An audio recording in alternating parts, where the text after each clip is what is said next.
Hello everybody, I am Brandon and I am back after a very long hiatus of just uploading whenever I felt like it, like once every couple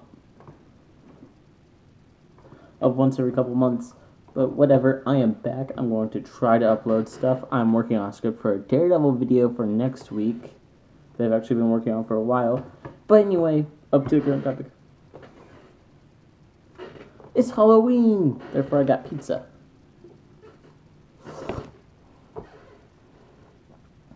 And I don't know what that is. I'm pretty sure that's my dog, but whatever. I've been asked a lot recently by a couple of friends of mine, why doesn't Wolverine use his claws during Old Man Logan? Because, the trailer recently dropped, which was awesome. That Red Band trailer, though, where it's just like him and his claws. He just shoves them into that guy's face. Perfect moment. Just perfect. But, a couple of friends of mine were like, people keep saying that in the Old Man Logan comics, he doesn't use his claws. He doesn't pop the claws anymore. And they were wanting to know why. So I thought I'd explain sort of like a quick synopsis of Old Man Logan, why he doesn't use his claws, what makes him use his claws in the story, etc., etc. Because one of my favorite things about Old Man Logan is how he doesn't use his claws until the very end of the story. Like, last couple pages is when he pops the claws. And I like how he's...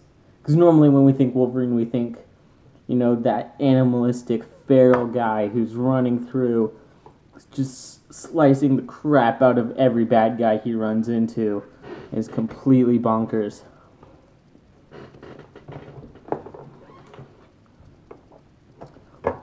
But that's not always the case. Such as in Old Man Logan, where...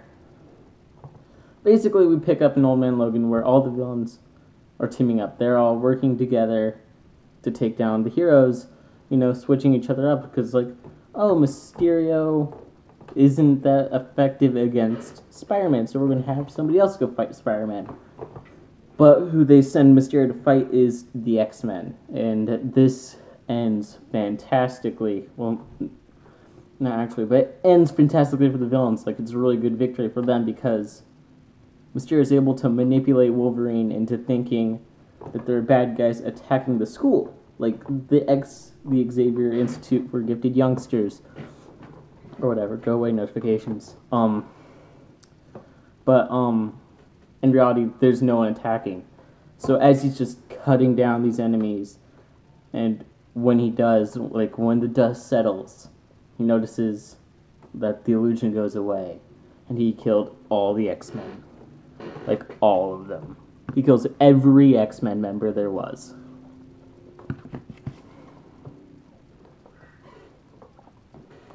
And so he refuses to pop his claws. From then on out, he gets a wife. He has a child and stuff like that. And he decides to go live in California.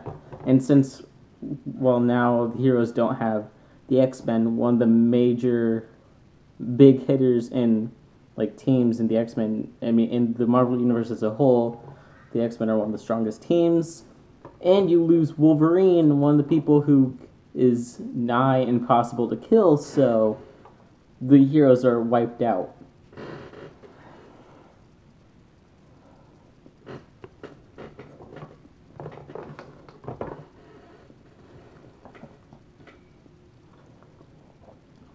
So we skip ahead many years, and it's to the point where Wolverine looks old, which is really hard because I don't know if he knows. Wolverine is extremely old because his healing factor slows his aging to a crawl. I think one of the biggest things from that, and the only good scene in my eyes in X-Men Origins, was that scene where it's right after Wolverine killed his father, and then it's just him and Sabretooth throughout time fighting on all the different wars in all the different time periods. That was really cool seeing X-Men Origins, and then, the rest was basically just trash. But, so we skip a bunch of years. Old Man Logan, or Wolverine, is now old. He's just going by Logan. And he lives in the Hulk territory because Hulk went completely fucking bonkers. He had children with his cousin She-Hulk, which is just fucking weird. And Wolverine can't pay his rent, so he takes up this job that Hawkeye offers him, which is Hawkeye needs these drugs transported to a specific area, and the drugs turn out to be the super soldier serum, where Hawkeye was like, we need to get this to the Resistance, where there's a bunch of heroes who are trying to fight back, like the children of different heroes who don't like the villains, so they are trying to fight against the villains, but these villains are super experienced, so they can't fight them just by their sheer skill and wit, so they need this boost, and that boost is the super soldier serum that gave Captain America his awesomeness.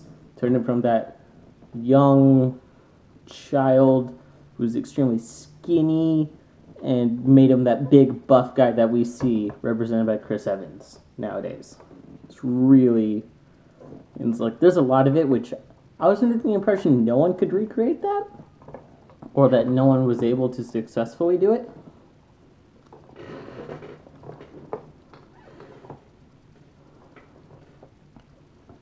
But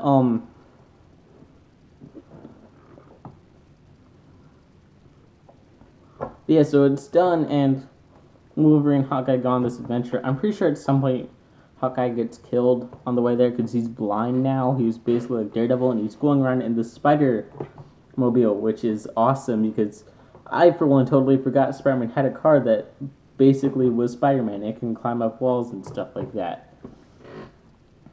So they go on this adventure, and I'm pretty sure eventually Hawkeye dies, and we find out Red Skull ambushed them, and these guys bring in the body bags of Wolverine and Hawkeye, not realizing Wolverine has a healing factor, so he's like, as they drag him in, he's starting to heal his wounds. And here's the really cool part. He takes out Red Skull and all of his soldiers without popping the claws, because now they're in the White House, and we find out Red Skull had killed Captain America and kept like all this different like memorabilia from all the heroes and villains who had died over the years. So what Wolverine does is he takes Captain America's shield, decapitates Red Skull, and then takes one of the Iron Man suits and flies back to his farm. Just goes back to his farm to find that his family had been killed and the farm was taken away by the Hulks, who owned it because he didn't pay his rent. And also, Hulk just likes to screw around with Wolverine. They don't really like each other. They're not friends, usually, most of the time. And this is when Wolverine starts to go back on his vow, because he goes to where the Hulks live and pops the claws for the first time in like 50 years. And he just murders all of the Hulk family. And when he gets to Bruce Banner's like this huge, fat, ugly, like goblin-looking wart guy, and like he eats Wolverine basically. And then we get this really cool image you've probably seen before of Wolverine just clawing his way out of the Hulk's back. It's really gross and disturbing and awesome. Sadly, we can't see that in the Old Man Logan movie because they don't have rights to Hulk, because Fox and Marvel don't want to play nice. Which I really think they should, because I'd love to see all these characters from the X-Men and all these characters from the MCU and see them interact. It'd be so cool, but they don't want to play nice. I'm pretty sure it's Fox that's not wanting to play nice, but I could be wrong. I don't look into legal mumbo jumbo that much, so I don't know whose fault it is. But so, at the end of the story, we find there's one Hulk baby that Wolverine has taken to raise on his own. And then we pick up in Battle World, where he's going through all these different dimensions, and he's eventually sent to the current Marvel continuity, all new, all different Marvel, where I'm pretty sure he is trying to prevent the Old Man Logan future because he thinks he was sent to the past? I haven't read it. I haven't been keeping up with it. That's like one of the things I don't really read.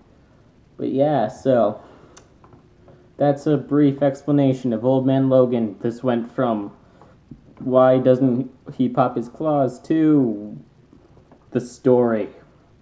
But I must say, I left out so many things. Like I think there was like a Venom T-Rex. See, I highly recommend going down to your nearest comic book store or go to Comixology or Amazon or something like that to find a way to read it because it's a really cool book. Like you get to see all these Easter eggs and stuff like that.